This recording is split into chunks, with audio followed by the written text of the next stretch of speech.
Hello, this is Mike, N2HTT, and in this video I'm going to walk you through the assembly of the low-pass filter module, which belongs to the 4 Days in May 2020 buildathon project, the PP2 twin Acorn tube transmitter.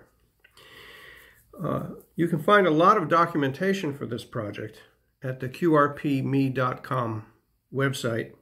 I'll put a link in the description below. But if you go to that website, navigate to the 4 Days in May 2020 buildathon link, and that will take you to a page where you'll find all the documentation. When you open up the packet for the low-pass filter module, this is what you'll find. A BNC connector for output, some mounting hardware, 2 toroids and enough wire to wind the toroids, the filter board itself, where the circuit will be assembled, a set of 6 capacitors, which are used in the filter, and a resistor. Note that the resistor is not really used in the circuit. Instead, we're going to clip one of the resistor leads and use it as a wire jumper, which you'll see in just a moment. The capacitors are small, and you may need to use a magnifying glass to see the markings.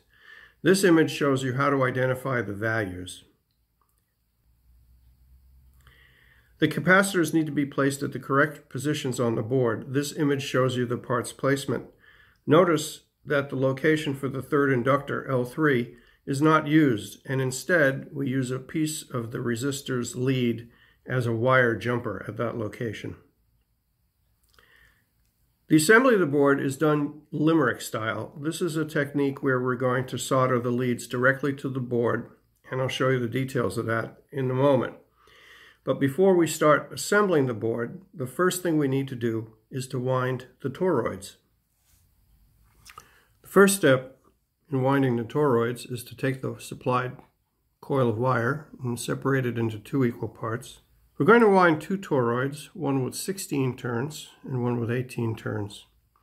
And every time your wire goes through the core, that's counted as 1 turn. Leave a tail of about 1 inch or so when you start winding. So that's 1 turn. Here's my second turn. Here's my third turn. And so on. Notice that I pull each turn very snugly, very tight. Make sure it's not overlapping the prior turn. And that's my 18th turn for the 18 turn inductor. Now when you're done, you make sure everything's nice and snug, and you separate, spread the turns out so that they are nice and even. And you want to cover 3/4 to 7/8 of the toroid with your turns, and just spread them out nice and even like that. There we go. So there's the 18 turn toroid. And now the next step in this process is to finish the leads. First thing we're going to do is clip the end to about 1/2 inch, maybe 3/4 inch. So just want to get rid of the excess wire. And now we're going to remove the insulation from the end of that wire using a blob of solder. Okay, so here's a blob of solder. I'll put a blob of solder on my iron. Whoops. Okay, now I'm going to pick this up. And what we do is we put that blob of solder right on the end of the iron, right on the end of the wire, and we hold it and gradually move it up the wire. And what we're trying to do here is melt or burn the insulation off the end of the wire. So let's try that again. Here we go. Big blob of solder.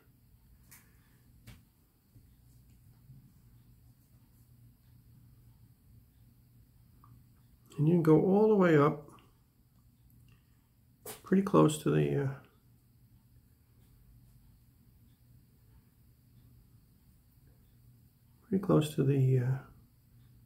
coil itself. Now we'll scrape the excess wire, excess solder off. And there we go. So what we wind up with is a tinned lead for that end of the toroid. Now I'm going to do it again. Let's do it on the other side.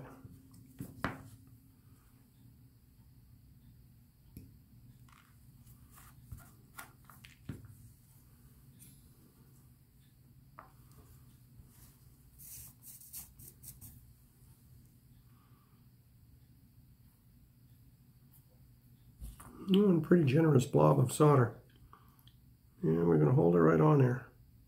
And you want a lot of heat too, because you want to melt that insulation off. And up we go.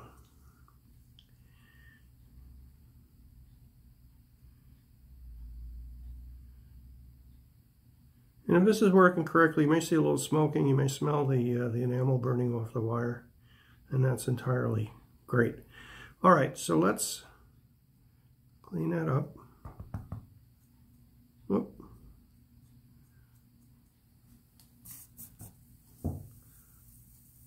Okay, so there I have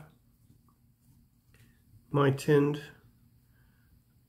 ends, the toroid, and then this toroid is ready to be installed.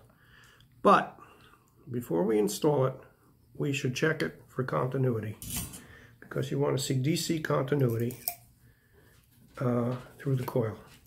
If you don't have DC continuity, that means that you may not have cleaned all the insulation off the toroid. Okay, now we're going to test the continuity to make sure that we finished those leads correctly. And let's see if we can do this. So, putting my DMM across the leads here.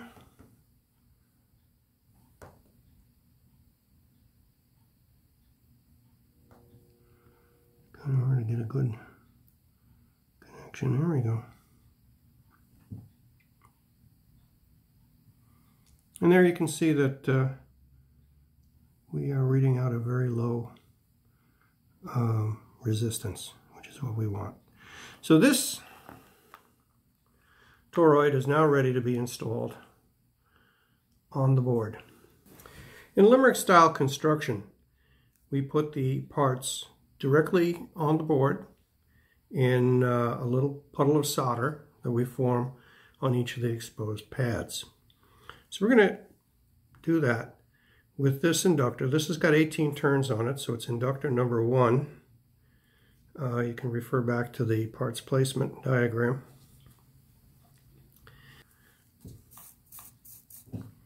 So the first step is to make a little puddle of solder on the pad that we're going to be soldering to. And then we're going to place the part where it belongs, with the lead on top of the puddle of solder. We're going to hold it in place. You can do that with a tool or with your finger. I'm going to try with my finger, see how that works out. And I'm going to reflow the solder. And basically want to get that solder to adhere to that lead. Okay, good. So now we've got 1/2 down. I'm going to place the other lead on the other pad, reflow the solder, and get it soldered in place. And there we go. Now I'll go back and add a little more solder to the first connection.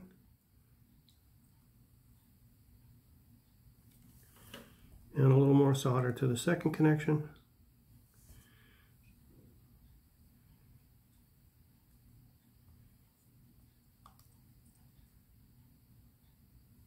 And then I think we're done. Once you're satisfied that the leads are securely soldered to the pads, you can come in and clip off the excess lead. And there we go. And there's inductor number 1. Okay, so using the same approach, I've identified capacitor number 2, C2, which is 470 picofarads. It belongs on the board right under inductor number 1. So we're going to use these 2 pads here to attach it. I'm going to do the same thing. First I'm going to tin a pad with some solder, and then I'm going to place the lead over the solder like that. And I think for this one I'm going to use a tool to hold it in place because those things are going to get warm. Let's try and see if we can do it this way. Here we go. Alright, so holding it over the solder pad, I'm going to heat the solder pad till it flows again and get it to grab the lead. There we go.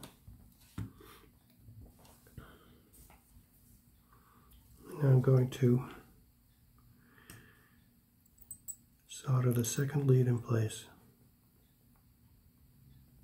Okay, and I think we can add a dab of solder to the first one. Make sure that's good. Okay, and we are good. So, in that fashion, I'm going to continue to populate the rest of this board, and we'll take a look and see what that looks like in a moment. Okay, here's my filter board, almost complete. We have 2 more steps, and then we're done. But as you can see, most of the components have been placed on the board. It's a good idea to place the components on the board with the value, the imprinted value on the capacitors face up. So later on, if there is some issue, and you just want to make sure that you put everything in the right place, you can easily see what the values are without having to unsolder anything. Okay, so we have 2 more tasks that we have to do here. And the first task is to put the jumper where the 3rd inductor is. And I did this off camera, I apologize, but what I just did was I just clipped the lead. Wait, it's sticking to my finger. Here we go. I just clipped the lead off the resistor. And that leaves me with a little piece of wire. And I'm going to bend that wire into kind of a C shape here. That is about the correct width. It's going to look like a staple. Here we go. Okay. There's my jumper. And I'm going to solder this down as a substitute for L3.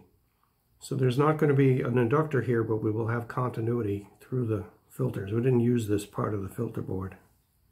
All right, I'm going to trim these a little bit. Oh, that's something else I meant to tell you.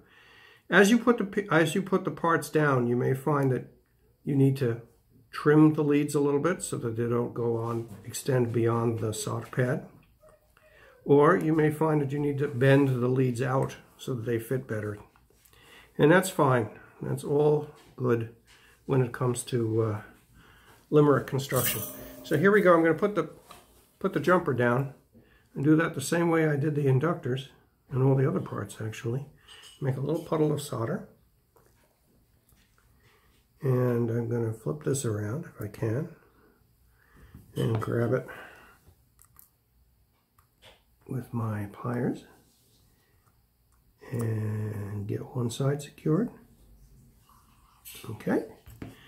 And then put some solder on the other side. And go back and visit side 1. And there's our jumper. So that is the treatment for inductor L3.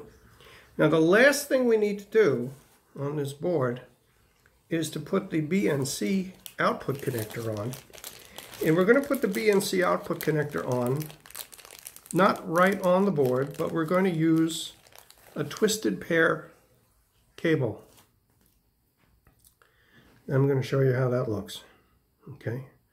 So here's our BNC connector. And what I did here, let's put this right here so you can see it, is I took about 5 inches of whatever wire I had on hand. So like 26 gauge wire, 24 gauge wire. And I twisted it together so that I have about 5 twists per inch. And what that's going to do is provide shielding so that we can get the RF to the BNC connector, which will be mounted outside of the board, without spraying RF all over the place. So what we're going to do here, the first thing we're going to do is we're going to solder this pigtail, this twisted pair pigtail, to the BNC connector. Get that out of the way. And here we go.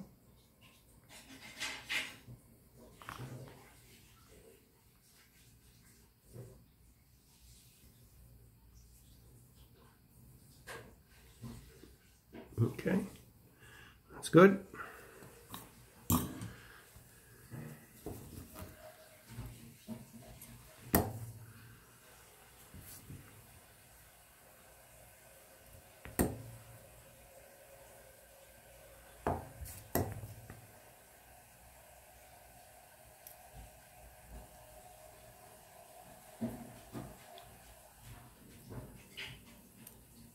Okay, you can see I clip that on. The colors absolutely do not matter, but you do want to make sure that the ground side of the connector goes to the ground side of the board. So the way I did it just now, I've got blue and yellow wires. I put my ground side as the blue wire. There we go. Solder that on. So there's my connector attached. And now we're going to do the same thing we've been doing all along. Put down a puddle of solder. G is for ground. That's the ground side of the board.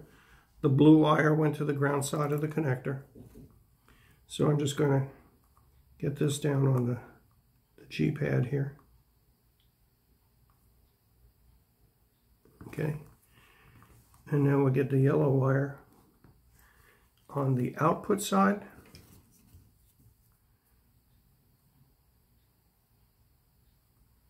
And we are done. There we have our low-pass filter board for the PP2 twin Acorn tube transmitter, ready for installation.